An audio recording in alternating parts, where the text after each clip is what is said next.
So, flat out, one of my favorite things about the horror genre is the down and dirty independent filmmaker and team working as hard as they can to put out their low budget slasher, and it just kicks ass, right? I love that. I don't know what that feels like on my end, but I feel like that feels great. And when you back it up with a fantastic marketing plan as well as a cool physical release, we get really cool things like Kill Her Goats. So let's dive on into this real quick.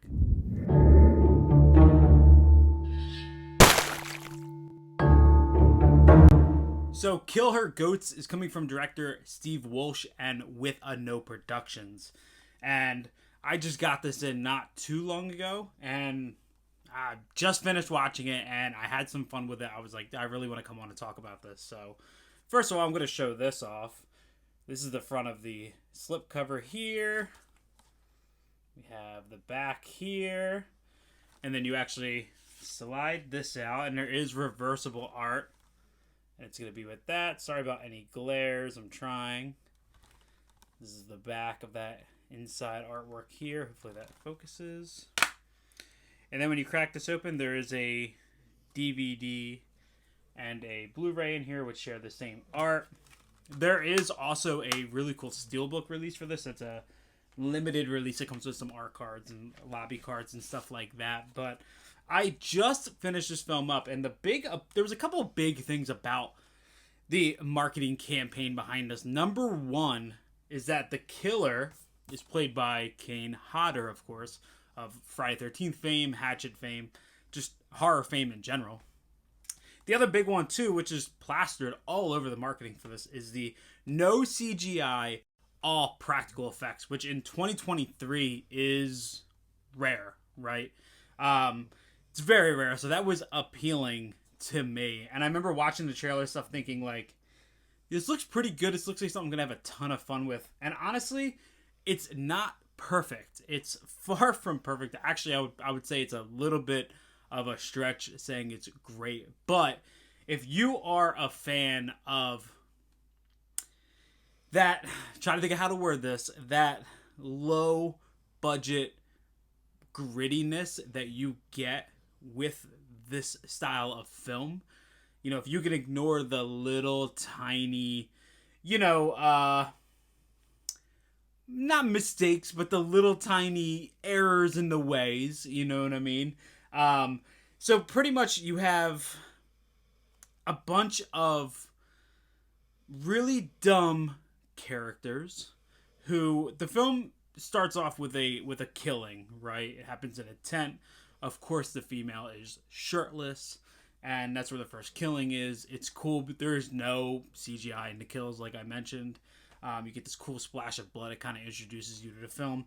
And then you kind of have this middle section of it where for about 45 minutes, nothing happens, right? We're introduced to our three leads, and one character moves into a house. Her two friends come with her.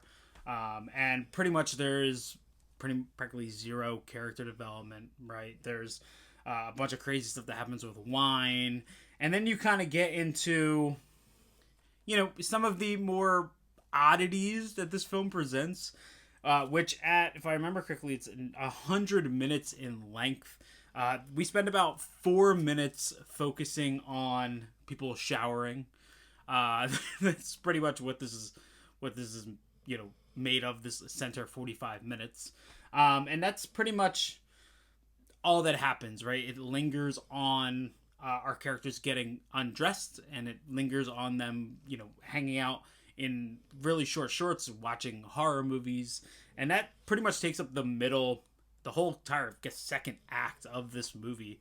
And then you get into where I think this movie does shine. There's a really cool dream sequence, and I have to say this film is very competently made. Like, you could tell there is production design, there is lighting, there is good cinematography, and I think all of that stands out in this cool nightmare sequence where one of our characters are walking through a foggy graveyard, and there's some really cool images of some of the, I guess you would kind of call them villains. There's some cool stuff there, and that leads into the introduction of our killer.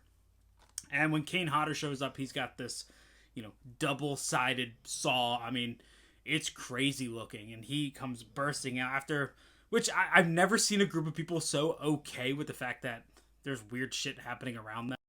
The one girl claims that a dog licked her foot, and it turns out it was probably a goat that they find, and they're just like, oh, it's a goat. Just probably a fun prank. And then they're, fine with it. And the same thing happens when people start getting butchered, and everybody's just okay with it. There's one scene in particular where a character who shows up in a Lamborghini, she's calling her friend. The phone is ringing in this weird little outhouse, separate, shed. And she goes up and finds her friend with a hole in her chest.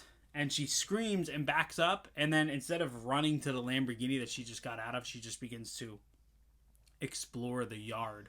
And that's sort of like the extent of all of the reactions. She then goes to the door, and the door is locked, and she goes to the window, and the camera lingers. She's bending over just enough that her skirt's, popping up and showing her cheeks. And there's just a lot of, weird stuff like that you just kind of got to laugh about and, move on. Because I actually think when it comes to the slasher elements of this, it becomes fun.